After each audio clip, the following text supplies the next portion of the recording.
এই ভিডিওটা কিন্তু তোমার গ্রামারের পোর্শনের জন্য একটা আলটিমেট সাজেশন প্যাক হতে পারে যদি তুমি আমার দেখানো জিনিসগুলো পুরোপুরি ফলো করো। আর যে সমস্ত জিনিসগুলো আমি তোমাদের গাইডেন্স করব যে তোমাকে এই সমস্ত জিনিসগুলো প্র্যাকটিস করতে হবে, সেগুলো যদি তুমি মন দিয়ে আগামী কিছুদিন যদি প্র্যাকটিস করো, তাহলে কিন্তু তোমার টেস্ট তার পাশাপাশি তোমার ফাইনালেও কিন্তু মার্কস ভালো আসতে পারে গ্রামারের পোর্শন থেকে। তো অবশ্যই পুরো ভিডিওটা তুমি কিন্তু পুরোটা দেখলে তোমার সমস্ত কনফিউশন প্লাস তোমার যে সাজেশন গুলো লাগবে সেগুলো তোমার কমপ্লিট হয়ে যাবে।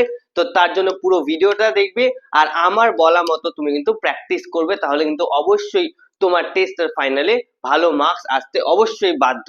তো সেক্ষেত্রে পুরো ভিডিওটা দেখো আর চ্যানেলটাকে অবশ্যই আগে সাবস্ক্রাইব করে রাখো, কেননা এর আগে আমি অলরেডি তোমাদের যে রাইটিং এর সাজেশন সেটা প্রোভাইড করে দিয়েছি। আর অবশ্যই সেই সমস্ত জিনিস পিডিএফ গুলো কিন্তু আমি তোমাদের আমার টেলিগ্রাম চ্যানেলে পোস্ট করে দিয়েছি। তো তোমরা যারা যারা এখনো সেই ভিডিওটা দেখোনি এবং আমার টেলিগ্রাম চ্যানেলটাকে ফলো করোনি, অবশ্যই কিন্তু করে রাখবে। তো চলো দেখে নি গ্রামার পোর্শনের থেকে আমাদের কি কি ইম্পর্টেন্ট রয়েছে 2026 মাধ্যমিকের জন্য। তো চলো দেখে নি আমাদের কোন কোন টপিক গুলো বেশি ইম্পর্টেন্ট সেন্টেন্স বেসড গ্রামারের ক্ষেত্রে এবং কোন কোন জিনিসগুলো আমাদের আসার সম্ভাবনা বেশি। দেখো, সবার ফার্স্ট মেজর ইম্পর্টেন্ট টপিক হলো সেটা হলো ভয়েস চেঞ্জ, অর্থাৎ ভয়েস চেঞ্জ অ্যাক্টিভ থেকে প্যাসিভ তোমাকে করতে জানতে হবে। আর কোন কোন টপিক গুলো করতে হবে এটা কিন্তু আমি বলে দেবো এই ভিডিওতে। নেক্সট ইম্পর্টেন্ট টপিক হলো আমাদের ন্যারেশন চেঞ্জ, অর্থাৎ ডাইরেক্ট থেকে ইনডাইরেক্ট অথবা ইনডাইরেক্ট থেকে ডাইরেক্ট, এই দুটোই তোমার জন্য ইম্পর্টেন্ট। আর থার্ড মেজর টপিক হলো, এখানে কিন্তু অনেক রকমের জিনিস আছে। ফার্স্ট হলো তোমার জয়নিং, জয়নিং আসবে। সেকেন্ড ইম্পর্টেন্ট টপিক হলো এখানেই, সেটা হলো transformation of sentence, transformation of sentence. এবার দেখো জয়নিং এর সাথে কিন্তু তোমার স্প্লিটিংও ইম্পর্টেন্ট, অর্থাৎ জয়নিং, স্প্লিটিং আর ট্রান্সফরমেশন অফ সেন্টেন্স, এই দুই ধরনের জিনিস কিন্তু এই থার্ড টপিকে পড়ছে। এবার আমরা দেখে নিই ভয়েস চেঞ্জ আর ন্যারেশন থেকে আমি কি কি করব, তার পাশাপাশি জয়নিং, স্প্লিটিং আর ট্রান্সফরমেশন অফ সেন্টেন্স থেকে আমরা কি কি করব। চলো দেখে নিই ভয়েস চেঞ্জ থেকে কি কি রয়েছে আমাদের। তোমরা কিন্তু আগে অবশ্যই একটা কপি আর একটা পেন কিন্তু বের করে নেবে, আর এই সমস্ত জিনিসগুলো কিন্তু তোমরা নোট ডাউন করে নেবে, কারণ এগুলো জিনিস কিন্তু তোমাদের প্র্যাকটিসও করতে হবে, তার পাশাপাশি এগুলো জিনিস কিন্তু শিখেও রাখতে হবে। দেখো এইবার ভয়েস চেঞ্জ থেকে আমাদের ইম্পর্টেন্ট টপিক হলো, যেটা সব থেকে ইম্পর্টেন্ট সেটা হলো পাস্ট ইনডিফিনিট। তুমি কিন্তু পাস্ট ইনডিফিনিটের যে সেন্টেন্স গুলো আছে সেগুলো প্র্যাকটিস করবে ভালো মতো। সেকেন্ড ইম্পর্টেন্ট টপিক হলো আমাদের present perfect.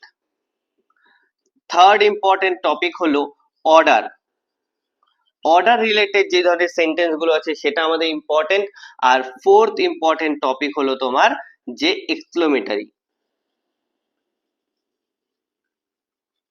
Exclamatory type sentence, অর্থাৎ past indefinite, present perfect, order, exclamatory, আর লাস্ট ইম্পর্টেন্ট যেটা হলো প্রেজেন্ট কন্টিনিউয়াস। দেখো এই পাঁচটার মধ্যে আমি তোমাদের বললাম, এই পাঁচটার মধ্যে সব থেকে বেশি ইম্পর্টেন্ট, সব থেকে বেশি তোমরা দেখবে পাস্ট ইনডিফিনিট থেকে, প্রেজেন্ট কন্টিনিউয়াস থেকে আর প্রেজেন্ট পারফেক্ট থেকে, এই তিনটা টপিক তোমাদের দেখতে হবে। এই তিন ধরনের টেন্স কিন্তু তোমাদের বেশি প্র্যাকটিস করতে হবে। এবার দেখো পাস্ট ইনডিফিনিটের মধ্যে কেমন ধরনের ভয়েস চেঞ্জ আসবে, যেমন ধরে নাও she she ordered a pizza for her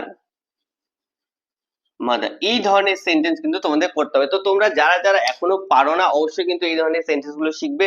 তো আমি তোমাদের দেখিয়ে দিচ্ছি যে এটা কি ধরনের হবে। দেখো এখানে তোমাকে আগে সবার আগে সাবজেক্ট ভার্ব অবজেক্ট কে ভাগ করে দিতে হবে। অর্থাৎ যারা যারা পারো না সাবজেক্ট ভার্ব অবজেক্ট চুজ করা খুবই ইজি, তোমরা কিন্তু আমার ভিডিও দেখে নিতে পারো, সেখানে আমি দেখিয়েছি কিভাবে সাবজেক্ট ভার্ব অবজেক্ট তুমি আইডেন্টিফাই করবে। অর্থাৎ দেখে নাও এখানে সাবজেক্ট ভার্ব অবজেক্ট আমি আইডেন্টিফাই করলাম। এটা ভয়েস চেঞ্জ করার জন্য আগে আমাকে অবজেক্টটাকে নিয়ে আসতে হবে, পিৎজা, এই পিৎজা নিয়ে আসলাম। যেহেতু এটা পাস্ট অর্থাৎ ভি টু আমি দেখতে পাচ্ছি এটা ভি টু আছে, তাহলে আমাকে অবশ্যই ওয়াজ ব্যবহার করতে হবে, অক্সিলিয়ারি ভার্ব ওয়াজ ব্যবহার করতে হবে, পিৎজা ওয়াজ। ভার্বটা থার্ড ফর্মে নিয়ে গেলাম, থার্ড ফর্মে নিয়ে যাওয়ার পরে বাই কি করে দিলাম, বাই সাবজেক্ট করে দিলাম, বাই সিটা কি হয়ে যাবে এখানে, হার হয়ে যাবে। আর লাস্টে যে আমাদের এক্সট্রা পার্টটা আছে সেটাকে আমি বসিয়ে দিলাম, ফর হার মাদার। দেখো এইভাবে করলে কিন্তু তোমার পুরো সেন্টেন্সটা কমপ্লিট হয়ে গেল। A pizza was ordered by her for her mother, এইভাবে কমপ্লিট হয়ে গেল। তুমি যদি এইভাবে করতে পারো, এই সমস্ত জিনিসও কিন্তু তোমাকে দেখতে হবে। অর্থাৎ সেক্ষেত্রে প্রেজেন্ট পারফেক্টের ভয়েস চেঞ্জের ফর্মুলা কি, প্রেজেন্ট পারফেক্টের ভয়েস চেঞ্জের ফর্মুলা কি, অবজেক্ট, অবজেক্টের পরে কি আসবে, অবজেক্টের পরে তোমার আসবে হচ্ছে হ্যাভ অথবা হ্যাজ, তার সাথে কি আসবে, বিন আসবে, বিন আসার পরে ভার্বের থার্ড ফর্ম আসবে, তারপরে বাই প্লাস সাবজেক্ট আসবে। দেখো এভাবে কিন্তু করে নিতে হবে। তো তোমরা যারা যারা এখনো ভয়েস চেঞ্জ করতে পারো না এবং এখনো করতে গিয়ে তোমাদের কিন্তু প্রবলেম হয়, তোমরা অবশ্যই আমাকে কমেন্টে জানাবে ভয়েস চেঞ্জ লিখে। তাহলে আমি ইমিডিয়েট কালকের মধ্যে কিন্তু তোমাদের একটা ট্রিকি শর্ট ট্রিকের মধ্যে কিভাবে তোমরা এই 5 ধরনের ভয়েস চেঞ্জ শিখে নিতে পারবে, একটা ভিডিও কিন্তু আমি কালকের মধ্যেই তোমাদের জন্য বানিয়ে দেবো। অবশ্যই তোমরা যারা যারা ভিডিওটা দেখছো এবং ভয়েস চেঞ্জ করতে তোমাদের প্রবলেম হচ্ছে, ভাবছো কিভাবে করব, পারবে না, সেক্ষেত্রে কিন্তু আমি তোমাদের একটা শর্ট ট্রিকের মাধ্যমে ভয়েস চেঞ্জ শিখিয়ে দিব। তো তার জন্য কিন্তু তোমাকে অবশ্যই ভয়েস চেঞ্জ কমেন্ট করে লিখে জানাতে হবে, অবশ্যই এটা করবে। তো নেক্সট টপিকে আমরা দেখি নেক্সট ইম্পর্টেন্ট ন্যারেশন চেঞ্জের মধ্যে আমাদের কি কি রয়েছে। দেখে নাও, ন্যারেশনের ক্ষেত্রে আমাদের দুই ধরনের সেন্টেন্স খুবই ইম্পর্টেন্ট।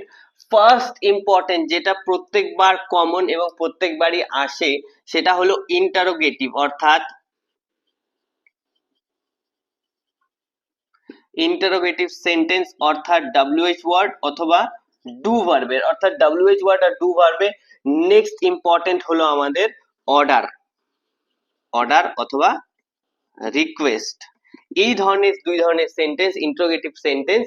আর তারপরে একটু লেস ইম্পর্টেন্ট, সেটা হলো পাস্ট ইনডিফিনিট, পাস্ট ইনডিফিনিট। এই তিন ধরনের সেন্টেন্স কিন্তু খুবই ইম্পর্টেন্ট। দেখো আমি তোমাদের দেখিয়ে দিই ইন্টারোগেটিভ WH ওয়ার্ডে কিভাবে করতে পারবে তোমরা। দেখে নাও যে কিভাবে WH ওয়ার্ডের ইন্টারোগেটিভ সেন্টেন্স করতে হয়। দেখো যেমন ধরে নাও বললাম আমি আগের বার যেটা এসেছিল, what had he done father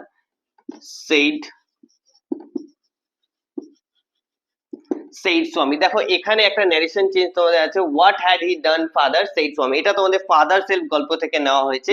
এটা তোমরা কিভাবে করবে, দেখো যেহেতু এটা প্রশ্নবোধক একটা সেন্টেন্স, সেক্ষেত্রে আমাকে সেইটাকে উঠিয়ে কি করতে হবে, আস্কড ব্যবহার করতে হবে। তো এখানে আমাদের সাবজেক্ট কে আছে, কথাটা কে বলছে, স্বামী, স্বামীর সাথে আমি সেইটা উঠে কি ব্যবহার করলাম, আস্কড ব্যবহার। এবার তোমরা যদি খেয়াল করো এখানে অলরেডি আমাদের সেকেন্ড অবজেক্ট দেওয়া আছে, যার সাথে কথাটা বলা হচ্ছে, তাকে ডাকা হচ্ছে। তা সেক্ষেত্রে আমি আস্কের পরে তাকে বসিয়ে দিব, অর্থাৎ স্বামী আস্কড ফাদার। এবার আমরা জানি যে WH ওয়ার্ড অর্থাৎ ইন্টারোগেটিভে যখন WH ওয়ার্ড হয় সেখানে কোনো কনজাংশন বসে না, অর্থাৎ কমা ইনভার্টেড উঠে গিয়ে সেখানে কিছু বসবে না। তো আমরা ডিরেক্ট WH ওয়ার্ডটাই বসিয়ে দিব, হোয়াট। এবার WH ওয়ার্ডটা বসানোর পরে আমি যেমনটা শিখিয়েছি আমার ছাত্রদের, সেক্ষেত্রে কি হবে যে WH ওয়ার্ডের পরে আমাকে সাবজেক্টকে টেনে নিয়ে আসতে হবে, অর্থাৎ সাবজেক্ট। তাহলে হি, অর্থাৎ এখানে স্বামী তার বাবাকে বলছে সে কি করেছে, স্বামী তার বাবাকে বলছে সে কি করেছে, তো সেই থাকবে, অর্থাৎ হোয়াট হি। এবার WH ওয়ার্ডের কাজ হয়ে গেল, হি এর কাজ হয়ে গেল। এবার বাঁচলো হ্যাড ডান। তোমরা দেখো এটা হচ্ছে পাস্ট পারফেক্ট, পাস্ট পারফেক্টের কোনো চেঞ্জেস হয় না ন্যারেশনের ক্ষেত্রে, অর্থাৎ হোয়াট হি হ্যাড ডান। বাস এবার লাস্টে গিয়ে আমাকে কি ইউজ করতে হবে, ফুল স্টপ ইউজ করে। দেখো এরকম করে করলে তোমার পুরো অ্যান্সারটা কারেক্ট হবে। স্বামী asked father what he had done, এইভাবে করতে পারলে তোমার কিন্তু কমপ্লিট হয়ে যাবে। তো তোমাদের ন্যারেশনের ক্ষেত্রে এই তিন ধরনের কিন্তু খুবই ইম্পর্টেন্ট। এই ধরনের সেন্টেন্সেরও যারা যারা ন্যারেশন চেঞ্জ পারো না, অর্থাৎ WH ওয়ার্ড এবং ডু ভার্বের এবং তার পাশাপাশি অর্ডার রিকোয়েস্ট কি, এই ধরনের কথাগুলো কিন্তু আরো সোজা। তো যারা যারা পারো না তারা অবশ্যই ন্যারেশন চেঞ্জ কমেন্টে লিখে জানাবে, এবং আমি অবশ্যই তাদের জন্য একটা সেপারেট আলাদা ভিডিও এনে দিব কিভাবে তারা খুব ইজিলি এই 3-4 ধরনের ন্যারেশন তারা করতে পারবে। তো তুমিও যদি না পারো, তুমিও কিন্তু অবশ্যই ন্যারেশন চেঞ্জ একটা কমেন্ট করে লিখে আমাকে অবশ্যই জানাবে। এবার দেখে নাও জয়নিং আর স্প্লিটিং এর জন্য কোনটা তোমার জন্য বেশি ইম্পর্টেন্ট হতে চলেছে। দেখো জয়নিং আর স্প্লিটিং এর মধ্যে তোমাকে আর কিচ্ছু করতে হবে না, তুমি just make it into single sentence, এটাই কিন্তু তুমি শিখে নেবে, তাহলেই তোমার জন্য ইনাফ। তুমি যদি খেয়াল করে থাকো প্রত্যেক বছর এই সিঙ্গেল সেন্টেন্স আসার চান্সেস কিন্তু সব থেকে বেশি, অর্থাৎ 90% এতদিনে 10 বছর যদি আমরা খেয়াল করি সিঙ্গেল সেন্টেন্সই প্রত্যেকবারই প্রায় আসে। তো সেক্ষেত্রে তুমি কিন্তু সিঙ্গেল সেন্টেন্স দেখে নেবে। দেখো এই ধরনের সেন্টেন্স কিভাবে প্রশ্নে থাকবে, যেমন থাকবে হচ্ছে হি ইজ এ পেইন্টার, থাকলো। তার সাথে একটা থাকলো we met him yesterday, we met him yesterday, এই ধরনের সেন্টেন্স থাকলো। সেক্ষেত্রে তুমি কি করবে, এটাকে সিঙ্গেল সেন্টেন্স মেক ইট অথবা টার্ন ইট ইনটু সিঙ্গেল সেন্টেন্সে লেখা আসবে। সেক্ষেত্রে তুমি কিভাবে করবে, হি ইজ এ পেইন্টার করলাম, করার পরে এখানে আমাকে একটা কনজাংশন ওয়ার্ড বসাতে। দেখো এটা যদি আমরা ভাবি সে হয় একজন পেইন্টার, তাকে আমরা কালকে দেখেছি বা তার সাথে দেখা হয়েছে, সেক্ষেত্রে তুমি যখন এটাকে বলবে একটা সিঙ্গেল সেন্টেন্স কিভাবে বলবে, সে একটা পেইন্টার যার সাথে আমি কাল দেখা করেছিলাম। তো এইভাবেই বলবো, যার অর্থাৎ কি হুম, হুম উই মেট ইয়েস্টারডে। অর্থাৎ দেখো এক্ষেত্রে কিন্তু তোমার সেন্টেন্সটা কমপ্লিট হয়ে গেল, he is a painter whom we met yesterday. এভাবে তোমার কিন্তু এই জিনিসটা কমপ্লিট হয়। তো তোমরা যারা যারা এখনো জয়নিং অর্থাৎ সিঙ্গেল সেন্টেন্সে জয়নিং পাও না, তারা কিন্তু জয়নিং লিখবে, তাহলে আমি তোমাদের জন্য জয়নিং এর একটা সেপারেট ভিডিও কিন্তু অবশ্যই বানিয়ে দেবো। দেখো এবার হলো আমাদের সব থেকে ইম্পর্টেন্ট টপিক, যেটা হচ্ছে আমাদের থার্ড টপিকের মধ্যে ইম্পর্টেন্ট, সেটা হলো ট্রান্সফরমেশন অফ সেন্টেন্স। এখানে কিন্তু তোমাদের কিছু কিছু জিনিস একটু অন্যরকম শিখতে হয়। দেখো এখানে ইম্পর্টেন্ট টপিক হলো, সবার ফার্স্ট টপিক হলো অমিট টু অ্যান্ড টু। অর্থাৎ অমিট মানে কি করতে হবে, কোনো সেন্টেন্সে টু অ্যান্ড টু দিয়ে একটা সেন্টেন্স থাকবে, সেক্ষেত্রে তোমাকে টু আর টুটা সরিয়ে দিয়ে অন্য কিছু ব্যবহার করতে হবে। Next, rewrite using too and to. অর্থাৎ একটা হতে পারে যে হয়তো তোমাকে বললো যে টু আর টু সরিয়ে দিতে, আরেকটা হতে পারে টু আর টু দিয়ে লিখতে, অর্থাৎ সেক্ষেত্রে সো বা অন্য কিছু দিয়ে লেখা আছে, সেক্ষেত্রে তোমাকে এই ধরনের টু আর টু দিয়ে লিখতে হবে। নেক্সট আমাদের ইম্পর্টেন্ট হলো এখানে, সেটা হলো assertive, assertive two negative, assertive two negative অথবা ভাইস ভার্সা। অর্থাৎ assertive two negative, negative two assertive, যে কোনো ধরনের সেন্টেন্স তোমাদের আসতে পারে। আর থার্ড ইম্পর্টেন্ট টপিক হলো no sooner then.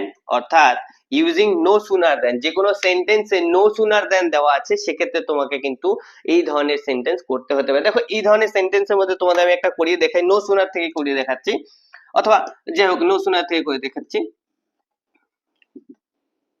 as soon as he reached the station, the train left. দেখো এখানে একটা সেন্টেন্স আছে as soon as he reached the station, যতক্ষণই সে স্টেশনে পৌঁছলো তখনই ট্রেনটা ছেড়ে দিল। এক্ষেত্রে তোমাকে কি ব্যবহার করতে হতে পারে, নো সুনার দেন ব্যবহার করতে হতে পারে। তো সেক্ষেত্রে আমরা কিভাবে করব, সেক্ষেত্রে আমরা ব্যবহার করব নো সুনার। নো সুনার পরে আমাকে কি আনতে, অবশ্যই অক্সিলারি ভার্ব আনতে হবে, হ্যাড, যেহেতু যেহেতু এটা পাস্টে রয়েছে সেক্ষেত্রে had, had he reached the station then the train left. এইভাবে কিন্তু তোমাকে করতে হবে। প্রথমে আমি নো সুনার বসালাম, ফার্স্ট সেন্টেন্সটা বসালাম অক্সিলারি ভার্বের সাথে, তারপরে আমি যখন ফার্স্ট সেন্টেন্সটা শেষ হয়ে গেল সেক্ষেত্রে আমি দেন বসালাম, তারপরে আমি সেকেন্ড সেন্টেন্সটা লিখে দিলাম। তো এইভাবে আমার no sooner as soon as থেকে নো সুনারটা কমপ্লিট হয়ে গেল। এইভাবে আমরা ট্রান্সফরমেশনাল সেন্টেন্স গুলো দেখবো। এর মধ্যে থেকে তোমার ইম্পর্টেন্ট টপিক কিন্তু এই জিনিসগুলো, অমিট টু অর্থাৎ টু টু সরিয়ে দিতে হবে, টু টু দিয়ে লিখতে হবে, অ্যাসার্টিভ থেকে নেগেটিভ, আর হচ্ছে নো সুনার দেন, এই ধরনের সেন্টেন্স গুলা কিন্তু তোমাকে কমপ্লিট করতে হবে।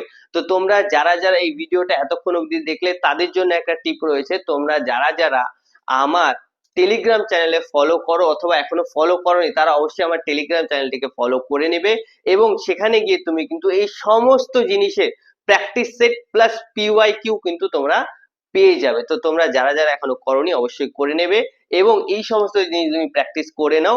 আমি আশা করি তোমাদের 100% তোমাদের মাধ্যমিকে এই সেন্টেন্স বেসড গ্রামারের কোশ্চেন গুলো কিন্তু কমপ্লিট হয়ে যাবে, আর তুমি ভালো মার্কসও গ্যাদার করতে পারবে। তো অবশ্যই ভিডিওটাকে কিন্তু লাইক করবে এবং চ্যানেলটাকে কিন্তু সাবস্ক্রাইব করবে। তো যারা যারা এখনো আমার রাইটিং এর সাজেশনের ভিডিওটা দেখোনি সেটা দেখে নেবে। তো দেখা হচ্ছে নেক্সট ভিডিওতে, ততদিন প্র্যাকটিস করতে থাকো এবং কনফিডেন্ট থাকো।